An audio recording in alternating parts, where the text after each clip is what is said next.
Hey everyone, Walter Crosby with Helix Sales Development, your host of Sales and Cigars. Today's episode is about personal development and masterminds. My guest is Parker Harris, and we get into sort of the behind the scenes of Mastermind. We get into understanding what he calls personal development 3.0. And it's interesting. He's on a journey traveling through Europe, and he's using those experiences to help him improve his mastermind facilitation and be able to help leaders grow and entrepreneurs grow as in a personal development or leadership role. So go grab a cocktail, grab a cigar, strap in for another impactful episode of Sales and Cigars.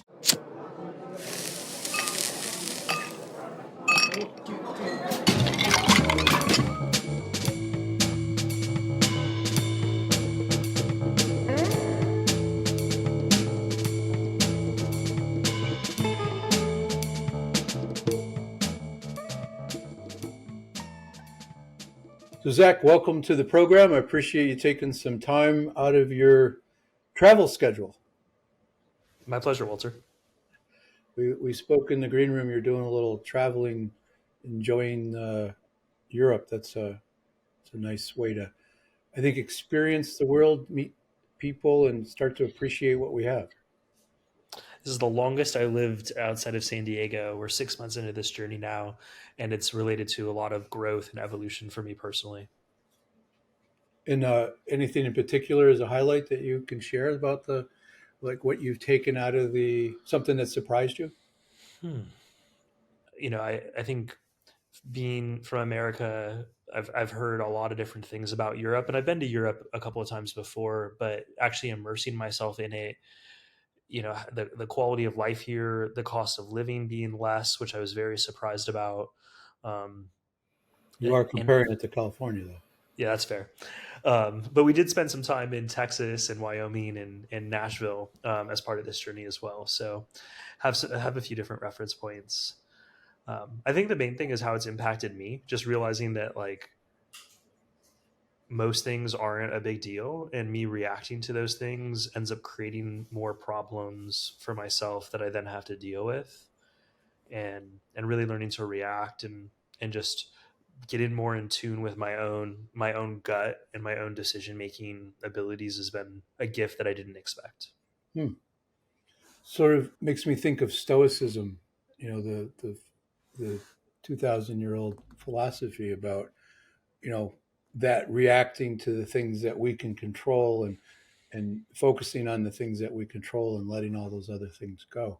That's a unique take on travel and what you get out of because you're just going through Europe. The cultures within a country there's multiple cultures within the same country So true. um, Yeah, and it's, if I may, Walter, like it's so interesting the way you define stoicism. I've never heard it defined that way. Um, and I remember one of the first books I read on personal development was Seven Habits of Highly Effective People by Stephen Covey. And he talks about that framework of like circle of influence versus circle of concern, and that successful people spend 80 or 90% of their time in their circle of influence versus their circle of concern. And I think this is one of the tricky things about any type of knowledge is it's like, or thinking, right? There's a difference between knowing something and like applying it. I mhm. often call it the difference between like knowledge and wisdom. And I think experiences, whether it's traveling or whether it's a mastermind or whether it's an adventure, whitewater rafting trip, I've experienced, I've invested in a number of different experiences, and those experiences help me activate knowledge in a way that like reading a book never did. Well, there's a lot of people buy books and then have them cool sit down on their shelf, and then some people start them and don't finish them, and other people read them, and then other people read them and try to think about how they apply it in their world, in their life, and that's where the rubber meets the road, is taking that information, knowledge, and then actually doing something with it that affects change for ourselves or for someone else that close to us or just in the community. And for me, that stoicism is it's tough.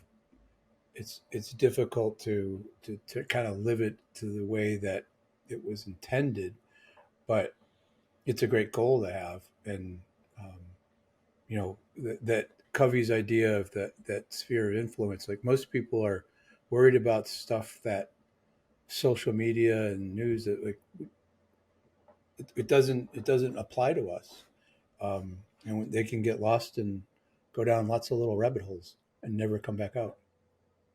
Yeah, I think that's well said. And with with the internet and like smartphones being what they are now, it's so easy to digest information, whether it's, for me, YouTube, like, and there's a certain amount of dopamine that I get from that intellectual stimulation.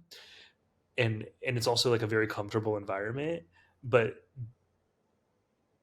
being in an experience like in sales, right? Like I can read sales books, but then being on a sales call, it's a different experience. And I think it's much more like there's a lot more discomfort in it. And being able to go through that discomfort, the failure, the rejection, and then still study that and be aware of what worked, what didn't work. It's that craftsman mentality, and it's that path to mastery that I think, few people go on. That's a really great point because whether it be sales or anything that we're trying to learn, woodworking or Leadership. leadership. I got a friend with a forge, like he's making knives and swords and stuff, right? But it's taken him. It's a journey. It's a process that we go through. And when I speak to salespeople, it's like I want you to practice this, right? And it's going to be this role play is uncomfortable, but this is a safe place to screw things up. It's to experiment, to try things. And it's better to do that here because once we get into the sales call, like you mentioned, right? You're trying to do some discovery or just a general sales call. All that really goes out the window, and we're just going to be who we are. And if we've absorbed that, if we've taken in and owned what we've learned, it takes time, but that's where we just react to what's happening. And one day you'll say, wow, I said what I was intended to say, and you have this like little epiphany. That's how you know you made progress. But it is a journey, and it takes effort and work, and um, it's a to me it's the fun part because you're constantly trying to get better. It's nothing ever perfect. I think it can be its own challenge just to be who we are. Yeah, that's true. That's an interesting perspective, because you're trying to fight. It's those of us that are trying to fight who we really are to be something for somebody else that can get us into big trouble. Is that what you meant, or do you mean something else? Yeah, that and just wanting to be someone else Mm. too, right? Like absorbing all the caricatures, on TV or on the internet or on social media, like, and just almost like piecing together our personality from other people versus figuring out really who we are, um, and liking that person and trusting that person and hearing that person. And being happy with who we are, right? That authentic self, and its flaws, because we're all flawed. No matter what philosophy or religion you look at, we're all flawed in some capacity, and that's part of what makes us unique. Um, it's interesting. Like so, And we like human. that's one of the reasons why I like doing this podcast because I had a plan to ask a couple of questions and see where it went, and then we just went down a path that was completely different than what I expected, but I learned. The idea of traveling um, is not just to experience the culture and the food and the language and the how they live their lives, but it's how it affects us and what that does to change our perspective and how we interact with other people. I think is and that's something that I forget the percentage, but it's a significantly lower percentage of Americans who have a passport and have used it than obviously anyone in Europe, right? You got little spots where you got to travel more often, but We have a we don't leave this country. It's a big country. We can go do lots of different things. Yeah, But maybe leaving it is like going to Cabo or Cancun or going to a resort and wanting everything to be comfortable, right? As comfortable as possible, and anything that is discomfort, it's like it's bad. That Mhm. judgment, right? It's like, oh, it's Right. not going the way that I want, versus evolving in that journey. Yeah, and appreciate or experiencing things the way that someone in Hungary or Romania or Croatia, right? That's you see things, you read about things, but actually going and my I have limited experience there, but my take has always been people are the same. They have the same fears and the same joys and the same struggles. How they deal with it is wildly different, and the the things that upset us compared to the things that might upset a Russian is sort of like just laughable when you have a meaningful conversation with somebody who's grown up in Russia, in the life that they've had to experience, especially if they were there, as a Soviet Union. Um, those perspectives are like, why would you let that bother you? It doesn't mean anything. It doesn't change it. Context. Yeah, it's huge. And with social media driving the bus more often than not, it's and that stupid little device that people run around with their pocket. I I drive my daughter nuts when we go to visit her in college. I'll leave the hotel and we go out to dinner, and I'm like, all right, I'm going to go this way to go check this thing out. I'll meet you. She's, well, we'll just text you, let you know when we're back. I'm like, I don't have my phone. So what do you mean you don't have your phone? How do you not have your phone? How do you leave the house without your phone? Like, she just can't comprehend, right? That I'm like, I'm with the people that I want to talk to. I don't need the phone. It's not, there's no payphone to call 911, but and it's just that generation doesn't doesn't see a way around that. It's interesting though, and I want to be out of it. Yeah, yeah. There's a lot to unpack there, and I think I don't know. It's like it's a weird analogy here, but like alcohol has been like such a big part of different cultures and in Europe and America. But I think more and more people are opting out of alcohol as an example. And I think different people have their own growth journeys with their smartphone or with technology in different ways too. And I went on a whitewater rafting trip in Yosemite for like 3 days, and our phones didn't work. We didn't even bring them, and for some people, that was really uncomfortable. And those are the people that got the most out of it, like not having it. Really Yeah, interesting. They yeah, they were able to adjust.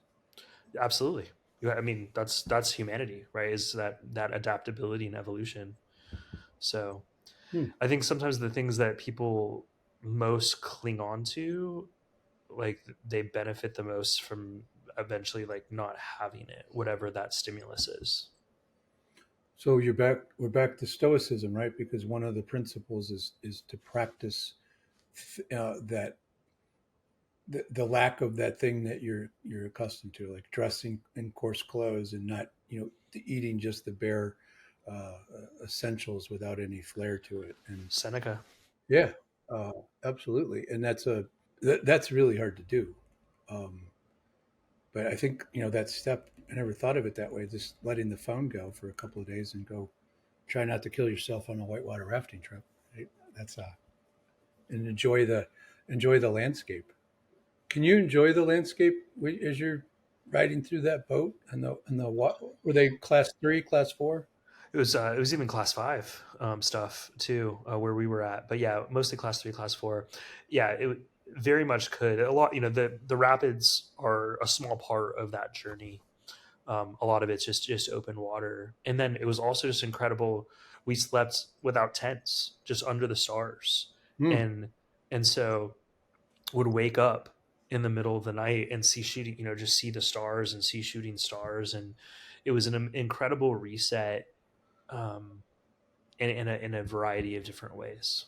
So not something I have a lot of experience with. It's just like being in nature, and I'm realizing even on this trip, I've mostly working inside, and we'll do, swam the Adriatic and did some really cool stuff. But recently I was wake surfing on the Danube, which is the largest river in Europe, Yep. and just getting back in nature, like being in that water, there was this reset that happened that allowed me to like feel my body in a whole different way, in a new way, and realizing like, that I was not treating it very well. Yeah. Well, and nature can remind you that in a variety of different ways, but just, the ocean is unforgiving, but there's a connection there that, like I said, I mentioned earlier that I was going to San Diego and it's business, so they won't have a lot of time, but I will find the time to go to Coronado and go to the beach and just stand there and watch, the guys surfing or the seals swimming by, or look at the sharks in the little waves. It was my first experience. I was standing on the beach looking in, and there were guys surfing, and this old guy came up, and I was smoking a cigar, and he came up and told me, he's like, you can't smoke that cigar here. I'm like, okay, you mean I'm not supposed to smoke that cigar here? I Um, love that differentiation. but we struck up a conversation. I'm like, what are all those little things? What kind of fish is that in the water? Because I could see silhouettes right by the surfers. He's like, oh, those are sharks. I'm like, should we go tell them there's sharks in the water? Like, they know there's sharks in the water. Those are just the little sharks. They don't hurt people. They're fine. Don't worry about it. And it was just the perspective of, it's a shark, but it's not a big deal unless, you smack it upside the head or something. I'm sure it gets upset. And I don't know, I don't remember what kind of shark it was, but he was like totally cool with it. And apparently the surfers were totally cool with it. Um, I thought twice about going in the water past my knees, just because of that, connection with nature. But putting your feet in an ocean and that salt water and the sand is it's a different thing. Whether it be, in a big ass river in Europe can get you that same connection, I think. Yeah, well, I mean, Walter, when you're describing this, like what's coming up for me is, and when I'm talking with members, this comes up, is I think people like are just living in their head, like in their brain, and there's so much stimulus like on, to the brain, that we end up thinking that's who we are, and that's our reality. But then when we start engaging the body, whether it's getting in the ocean, getting in a river, just sitting in the sand, being in Walking in the woods. nature, yeah, walking in the woods, and right, the Thoreau, right, just sitting by a river. Um, Also, I think massages are pretty good for this too. Mhm. Is like a massage will really get me in my body. We're like, oh my gosh, I haven't felt that in a long time. Yeah. And I just think there's a huge like unrealized gift of like getting out of our heads and connecting with the rest of our body, and even our gut, our stomach, and that whole relationship. I'm just starting to understand it. It's not. I mean, if somebody came into this conversation, heard part of this, they might think this is, sort of odd. But I think if you don't know who you are and you don't make the connections to the various aspects of who you are and how you operate and who you really are, then you can't be a good leader. You can't be effective in your profession because you're living this lie, to a degree, right? Not necessarily a pure lie, but you're not living it true. And the closer we can get to being true, I think it is so much easier to operate. I shut I took social media off of my phone. I don't watch the news. I don't even listen to the radio anymore. I just systematically started dropping these things from my world, and, I can still have meaningful conversations with people and not know the score of a game, or, um, you know, I read a couple of newspapers, right, and that kind of gives me the gist of, yep, still a little screwed up out there. Um, Well, and yeah, I mean, and I think like Walter, I think most people think they know who they are, right? Like I would say that most people like the people that think they're living a lie, I think are sometimes further ahead than people that don't think they're living a lie. Because at least that awareness, right? Like step one is Yeah. like knowing that there's a problem. Yeah. Um, and it reminds me of like a Mark Twain quote that's like, it's not what you don't know that's going to hurt you. It's what you know that isn't so. Right. Right. And he had a way with words, but that's exactly like what we're completely committed to. That is just wrong. Um, that we believe that, and we're not. And what's really sad is that some people are truly committed to that and not open to listening to another idea. And to me, it's the test of it's the true test of a strong mind is to listen to somebody else's opposing idea, really listen to it, think about it, and contemplate, and then dismiss, right, or accept pieces of it. But if you can't do that, then maybe we're not as secure as we think we are. Hey, thanks for being part of the Sales and Cigar community. I wanted to share that I wrote a book, The 7 Critical Mistakes CEOs Make with Their Sales Organization. The CEOs who've read it tell me I cut to the chase quickly, get to the point, explain exactly what they're experiencing, why they're experiencing it, and how to fix it. So if you want a free copy, go check out the link in the show notes. Now let's get back to the interview. I think this whole conversation relates to sales in a weird way where if we don't know who we are, it's very difficult to know who someone else is. Mm-hmm. Right. And people, there's this talk around authenticity and phony, and then on the other side of that, phoniness.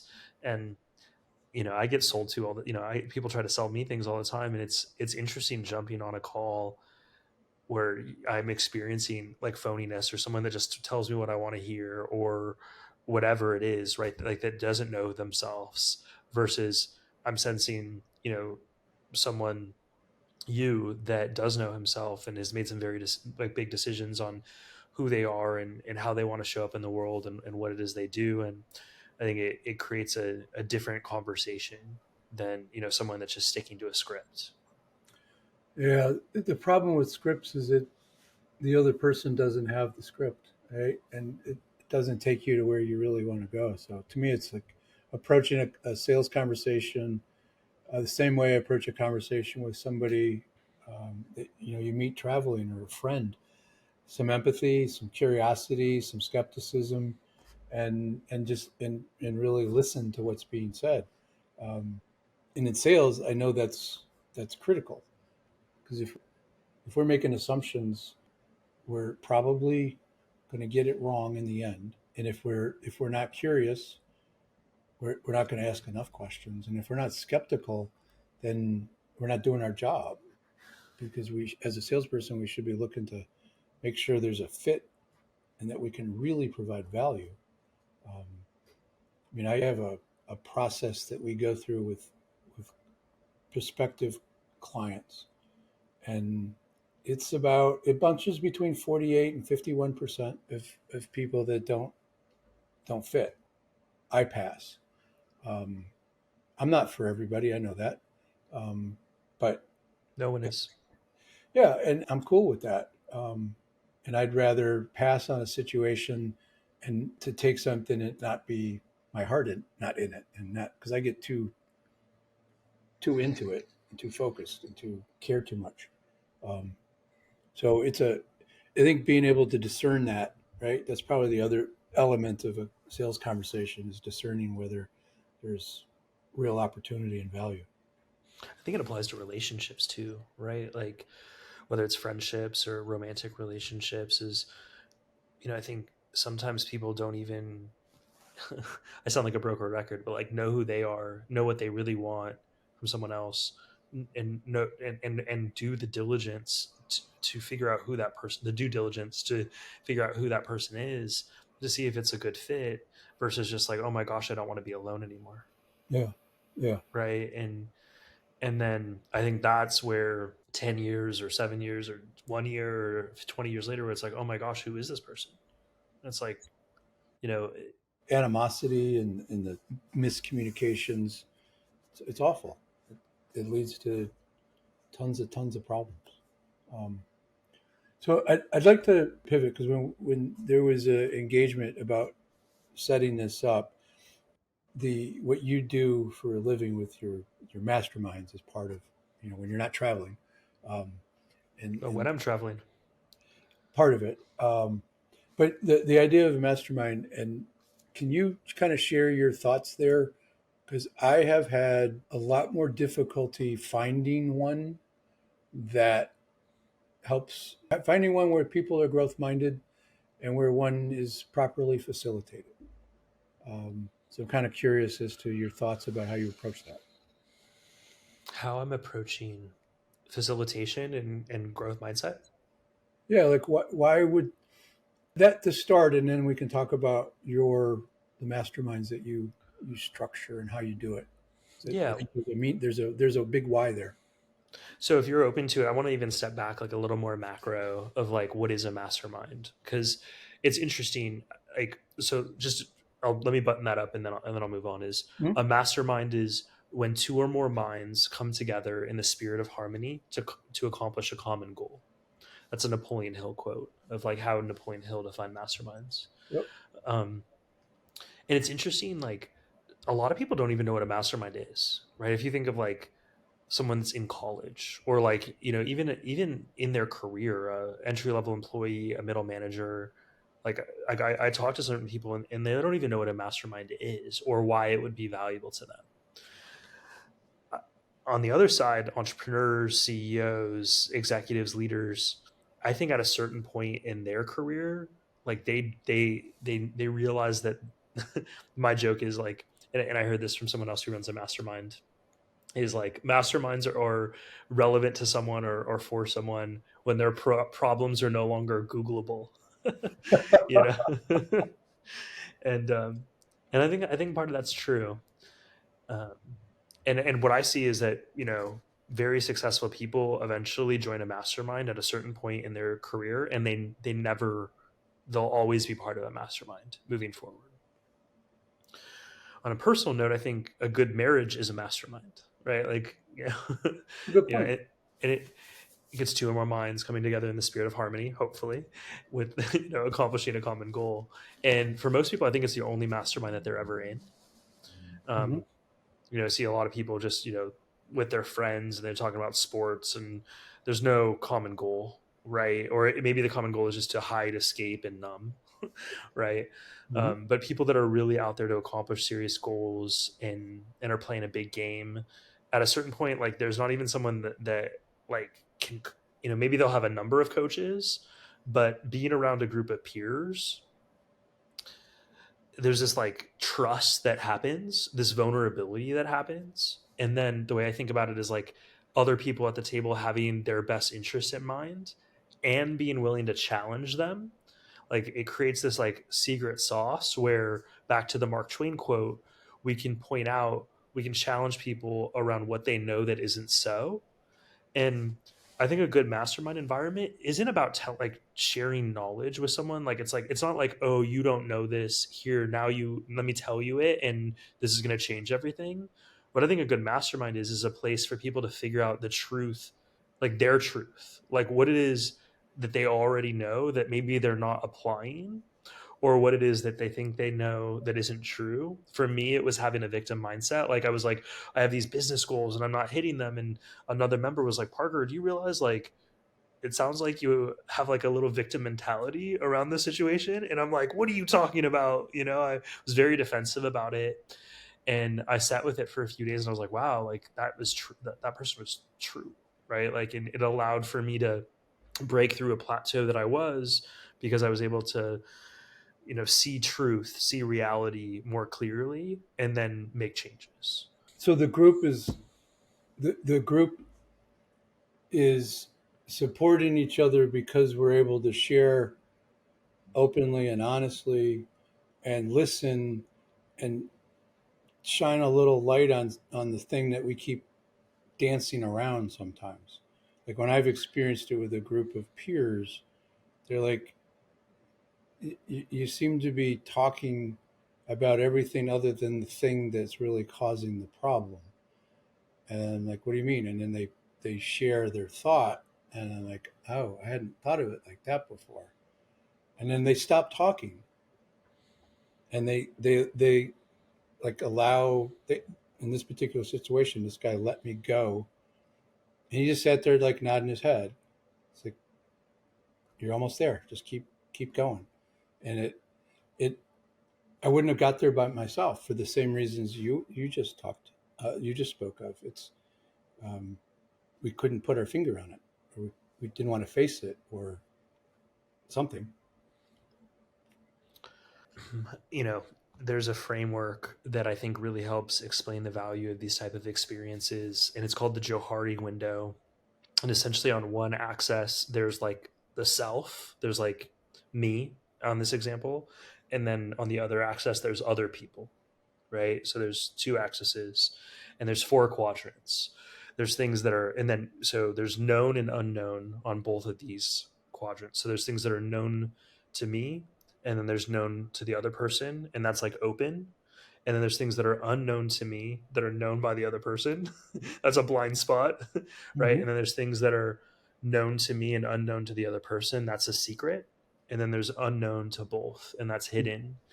And then essentially through exploration and disclosure, we're able to discover the unknown, what was hidden, and also people can see the blind spots. And it's, you know, I think that the sooner that we get people into these type of experiences, I call it peer-to-peer learning. I think it should be like start at 7 years old, like the age of reason, you know? Mm-hmm. I think it would unlock a lot of potential that remains dormant or nascent for most people throughout their life. That's a really powerful idea to start, because I mean I think the education system's broken, right? Because we're not teaching kids how to think and to be critical about things and whatnot. But and facts are important, but not all of them. But teaching Especially with a somebody, smartphone, right? right, I can right, Google facts. or a 21-year-old that I have access to that can go look something up for me a lot faster than I can find it. But the that idea, because I guess my question is, when somebody says that masterminds have, there's a certain therapy component to it. Do you see that as a positive or a negative to the experience? I think it's accurate. Yeah, I mean, I think there's a little bit of judgment in that statement, and maybe the judgment's warranted or not. I was actually talking to a really brilliant sociologist, like I don't even know what a sociologist was when I was talking with her. She had like a PhD in sociology. She was the dean of University of California, San Diego's extension program. A Okay. brilliant woman, Mary Walshek.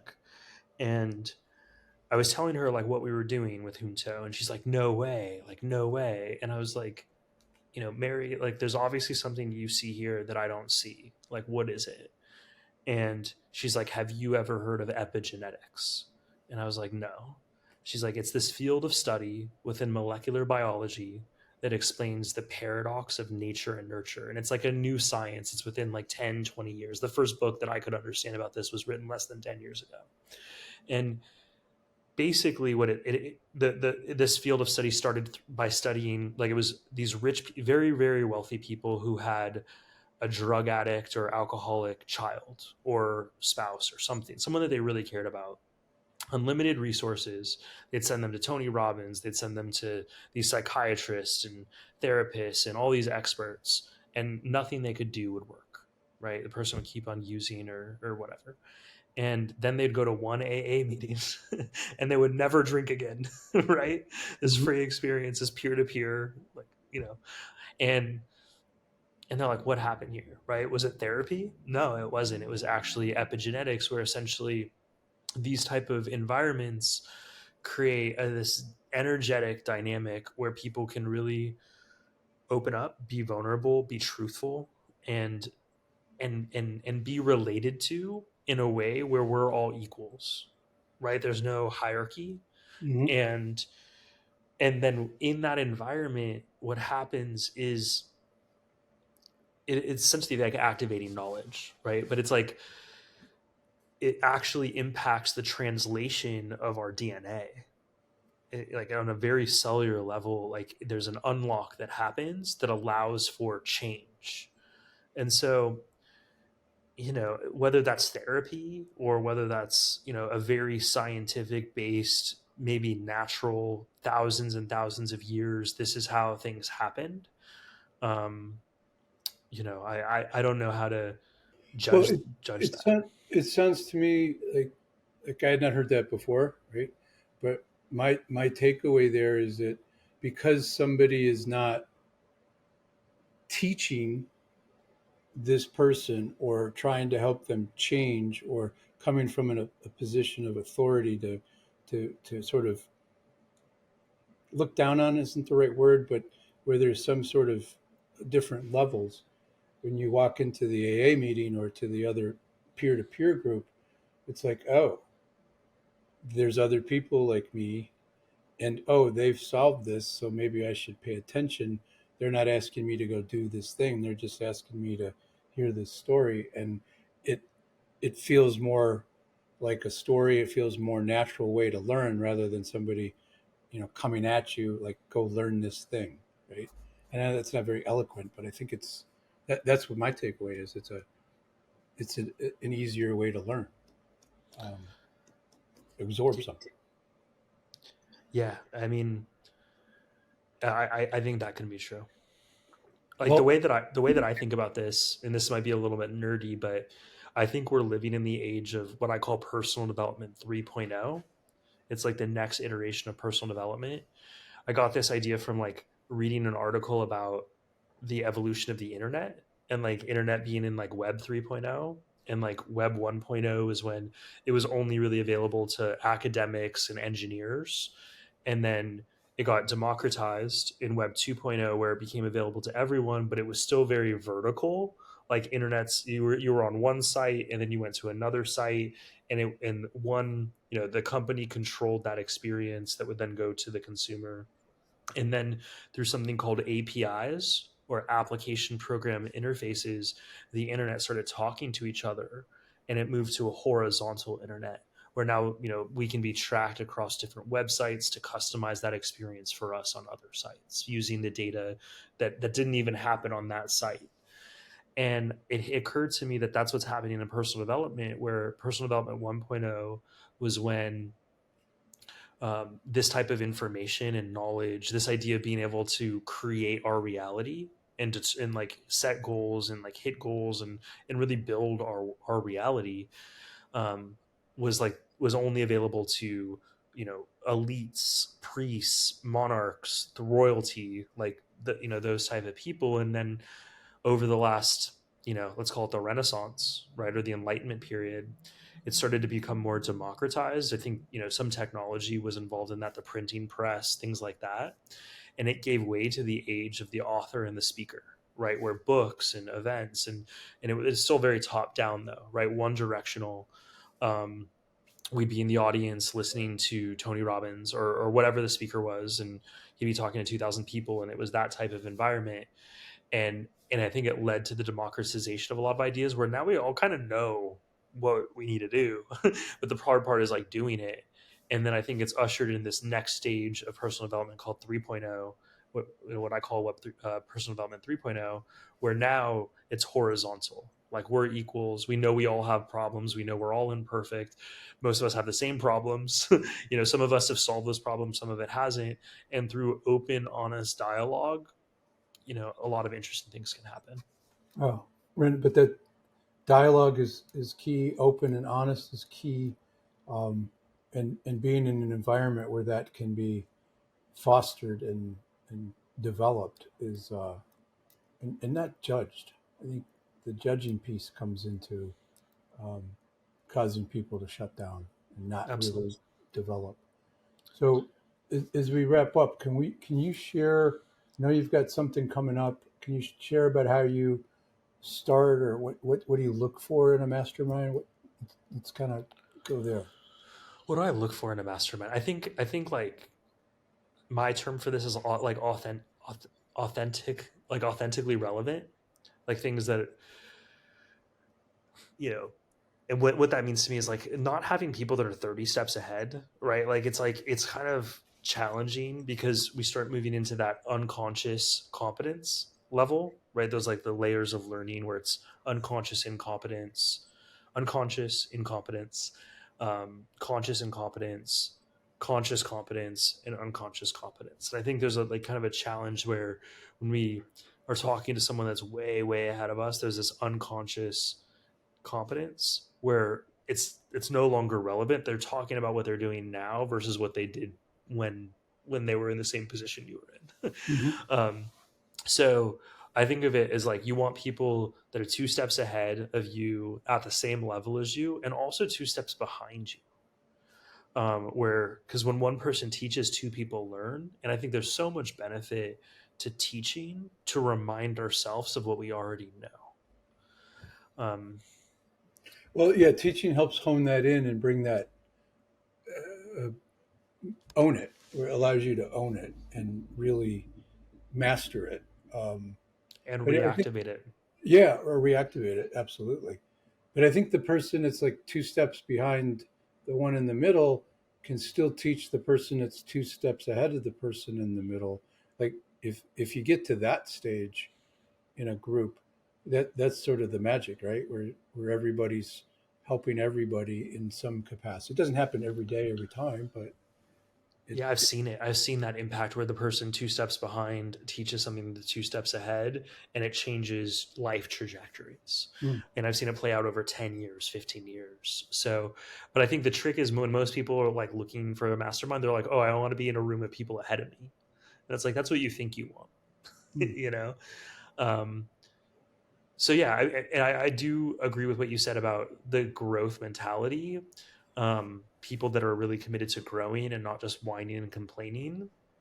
And I think, if we are in an environment where someone is whining and complaining and can be challenged about that, they probably don't even know that that's what they're doing, right?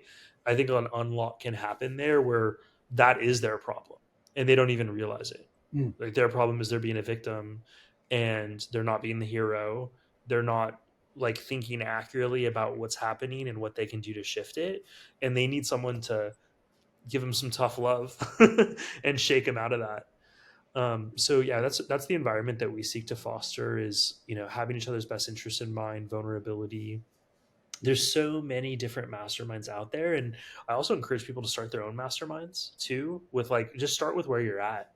Um, and just bring together people that aren't necessarily your best friends, but are people that you respect and that are heading, that have similar goals as you are. And Directionally in the same, going in the same direction. yeah, yeah, and that that you respect, that you look up to. There's some sort of like vibe or energy, that you kind of, start going to events and like figure out who it is you'd want to have coffee with, and then go to coffee with them, Right. and then who See would where you it want to goes. have coffee with again, and Right. then potentially this is a little bit more of a scalable way to facilitate that frequency and those interactions versus like having one-off coffees with 10 people a week. Yeah. No, I think that's a good piece of advice for people that are sort of looking for some level of growth, and surrounding yourself with people that, it's not about being smart or about being successful, but it, as much as it's about wanting to grow or move in a direction to gain some sort of insight and not make the same mistakes. And Um, whatever it is, right? Like there's a famous YouTuber, Mr. Beast, I think is his name, and he's like crushing it. He's doing very, very well for himself. He's very young too. My understanding is he's in his late 20s now.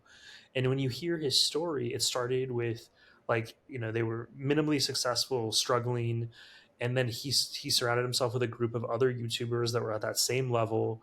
And then every single day they had a mastermind. They would literally jump on a Zoom call together. Sometimes that Zoom call was an hour, sometimes it was 12 hours. Like they literally would do it all day. And they would just explore like what's working and what's not working in the area of their YouTube channel, right? And then now 10 years later, they all have millions of subscribers. They're all killing it. And so whatever it is, like it could be like anything, it could really be anything. I hope that it's a positive thing, right? But if it could be about changing the education system. Like one of my favorite movies is called Amazing Grace, and it's the story of the abolition of the slave trade in England and in Europe. And that was done by a mastermind of people. That wasn't done by one person. That was a mastermind that came together over 2 decades to fight against that travesty and to like Mm. change the world. So I think this is how everything gets done. It's not one person. It's always usually a mastermind or a group of people, whether it's a great company, whether it's a movement, whether it's social change. In our case, like our inspiration came from Benjamin Franklin and the original junto, but it wasn't just about Benjamin Franklin. It was about 12 people coming together on a weekly basis to have conversations about how they could be more successful and how they could make the world better. And that led to the first public library, the first post office, the first fire department, the University of Pennsylvania. And some people would say even the spirit of the Constitution and the Declaration of Independence and this idea of separation of powers and, how do we sequence these what was important. Yeah. So it's usually I think there's a Einstein, when I hear about like Einstein history, it wasn't just about Einstein sitting in a room. Like he was surrounded by other people that challenged him and he was part of a mastermind. So I think that this idea of a genius is usually false. And I think really what it is, it's about a collective genius or a collaborative genius that comes together. Yeah. And I think that's the point, that if you feel strongly about something and you're trying to affect some kind of change, it is difficult to get it done. I'm not saying it's impossible, but it's difficult to get it done on your own. So if you put the group together, you can create a movement. You can create that force that maybe it goes in a slightly different direction than what you thought, but it should advance, if you have the right people in the room and everybody's got the right goals and the right mindset there of listening and helping. So I think that's a great place to land this. So you said a bunch of things that, I think cause people to think. So if they listen to this and they're finishing their workout or they're on their way home and they're like, I need to get a hold of this guy. We're going to have the links and stuff in the show notes, but what's your preference? What's the best way for them to get to know you and learn a little bit more and engage with you? Yeah. So, I mean, people are welcome to email me. My email is parker@junto.global or junto.global. So you're going to post the website. It's just Parker at our website. And I'm also active on social media. So they can message me on Instagram or Facebook or LinkedIn. And my handle is Zachary Parker Harris. Okay. All right. So we'll have all that in the show notes, and basically you're out there. People just have to take a minute and poke, and they'll find you, and you'll engage, and something magical might happen. That's cool. Yeah. I mean, it's interesting. I think there's so many stories of this, but like Steve Jobs, when he was 13 or 14, he just cold called like the guy that started Hewlett Packard. Right. And like, I think that's sometimes the difference between success and failure is like being willing to put ourselves out there and have that uncomfortable conversation Vulnerability. and in the face of rejection, because school teaches us to get 100%. Whereas the greatest salespeople in the world have a 30% close rate, right? Which is like an F in school terms. Yeah. And so I think the people that, are the most successful, have the biggest rewards in life, make the most money, whatever it is, have a really interesting relationship with failure and discomfort and rejection. So encourage your people to People put themselves see out there. people think everybody's an overnight success, and it you know took them 20 years, took them 30 years, whatever. There's very few little flash in the pans like that, and that's usually what they are. It's a flash in the pan because they didn't learn from the failures. They don't appreciate the things that they have. So I think that's a great way to land this. Thank you. This was an interesting conversation, and I think there's a lot for people to think about and unpack. So I appreciate it. My pleasure. I love sharing secrets when I figure them out. That's why I created this program called Sales Hiring Secrets. Early in my sales management career, I was terrible at hiring salespeople. They failed more often than not.